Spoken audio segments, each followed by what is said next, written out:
She exposed my secrets and destroyed my engagement. I lost everything. Years later, I seduced her husband and let her kids witness the collapse.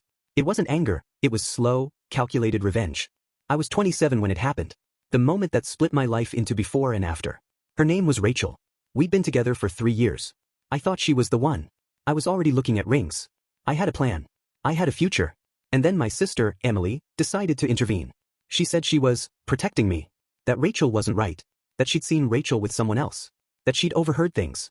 She told me all of it like she was doing me a favor. Like she was saving me from something. But none of it was true. Rachel wasn't cheating. She wasn't lying. Emily was. And I didn't realize it until it was too late. I confronted Rachel. I accused her. I said things I can't take back. She cried. She begged me to believe her. I didn't. I walked away. I let her go.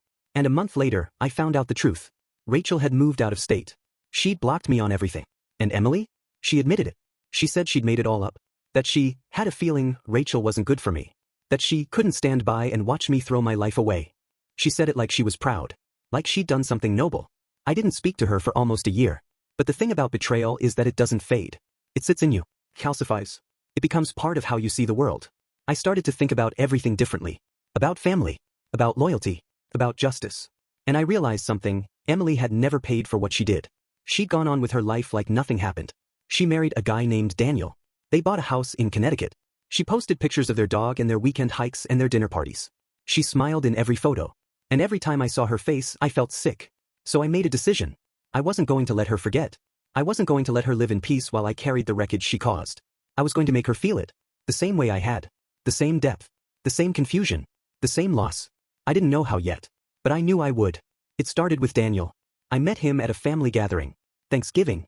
Emily had invited me, probably out of guilt. I went. I watched. I waited.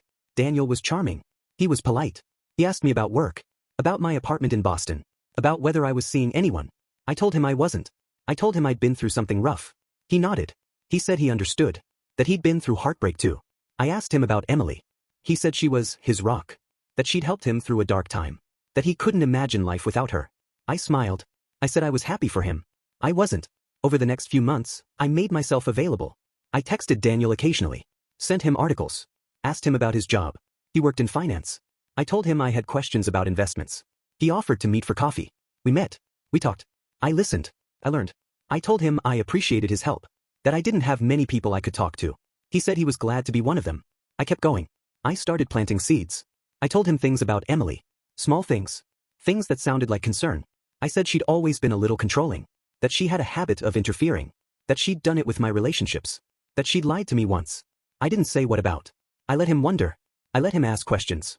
I told him I didn't want to cause trouble. That I just wanted him to be aware. He said he appreciated my honesty. I said I hoped he wouldn't mention it to her. He said he wouldn't. Then I started showing up more. I'd visit their house. I'd bring wine. I'd help with yard work. I'd play with their dog. I became part of their routine. Emily was cautious at first. She didn't trust me. But Daniel liked me. He said I was trying. That I was making an effort. She softened. She let me in. And that's when I started watching them closely. The way they talked. The way they argued. The way she corrected him. The way he pulled away. I saw the cracks. I saw where to press. I told Daniel one night that I thought Emily was unhappy. That she'd said things to me. That she missed her old life. That she felt trapped. He didn't believe me at first. But I kept going. I told him I'd overheard her on the phone. That she'd mentioned someone from work. That she'd laughed in a way that didn't sound innocent. I told him I wasn't sure what it meant. But I thought he should know. He got quiet. He didn't say much. But I saw it land. A week later he called me. He said he'd been thinking. That things hadn't felt right for a while. That Emily had been distant. That he didn't know what to do. I told him to talk to her. To ask her directly. He said he was afraid of what he'd hear. I said sometimes the truth hurts, but it's better than living in doubt. He thanked me. He said I was a good brother. I didn't correct him. Emily called me 2 days later. She was furious. She said Daniel had accused her of cheating. That he'd said I told him things. That I'd poisoned him. I denied it. I said I'd never say anything like that. That Daniel must have misunderstood. That maybe he was projecting. She didn't believe me. She hung up. I didn't call back. They started fighting more. I heard about it from my mother. She said Emily was struggling. That Daniel had moved out for a few weeks. That they were in counseling. I pretended to be concerned.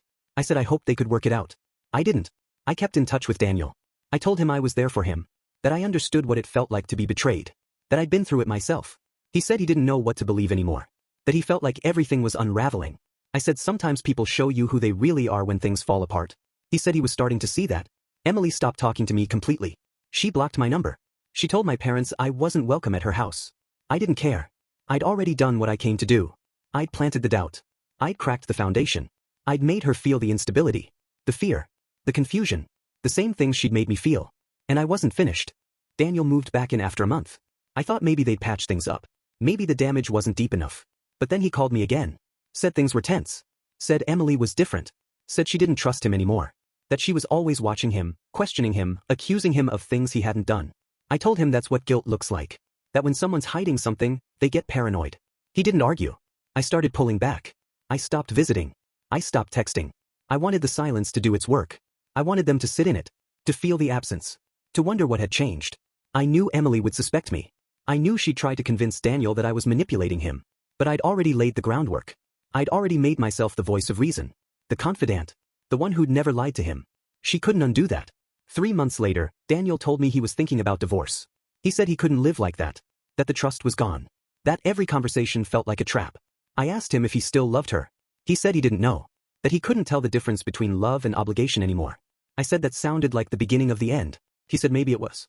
Emily reached out once. She sent me an email. Said she didn't understand what I was doing. That she knew I was behind it. That I'd infected her marriage. She asked me why. Why I hated her so much. Why I couldn't just move on. I didn't respond. I didn't owe her anything. She'd made her choices. She'd rewritten my life without permission. I was just returning the favor. Daniel filed for separation in the spring. He moved into an apartment in Stamford. I helped him furnish it. I told him I was proud of him. That it took courage to walk away. He said he felt like he was finally breathing again. That the house had felt like a prison. That Emily had become someone he didn't recognize. I didn't say anything. I just nodded. My parents were devastated. They didn't know the full story. They thought it was just a rough patch. They asked me if I knew what happened. I said I didn't. That sometimes people grow apart. That not every marriage lasts. They believed me. They always believed me. Emily stopped coming to family events. She said she needed space. That she couldn't be around people who enabled me. My mother cried. My father said she was being dramatic.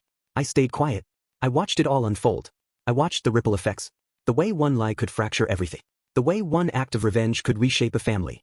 Daniel started dating again. He met someone at work. Her name was Claire. She was quiet. Steady. He introduced me to her after a few months. I liked her. She didn't ask questions. She didn't pry. She just smiled and listened. I told Daniel she seemed good for him. He said he thought so too. Emily tried to reach out again. She sent a letter. Handwritten. Said she was sorry. Said she'd made mistakes. Said she'd acted out of fear. That she'd wanted to protect me. That she hadn't realized how much damage she'd done. She asked if we could talk. If we could start over. I read it twice. Then I burned it. I didn't want reconciliation. I didn't want healing. I wanted her to live with it. To carry it. To wake up every day and remember what she lost. What she broke. What she couldn't fix. That was the point. That was the justice. People say revenge is hollow. That it doesn't fill the space. That it doesn't bring peace. Maybe they're right. I still think about Rachel sometimes. I wonder where she is. What she's doing. If she ever thinks about me. I doubt it. I ruined that. I let Emily ruin that. And I'll never get it back. But I made sure Emily lost something too. I made sure she felt the same helplessness. The same confusion. The same grief. I didn't scream. I didn't fight. I didn't destroy anything with my hands. I just waited. I watched. I whispered. And I let the cracks do the rest. That's how you break someone. Not with rage. Not with violence. But with silence. With patience. With precision. And I don't regret it. Not for a second.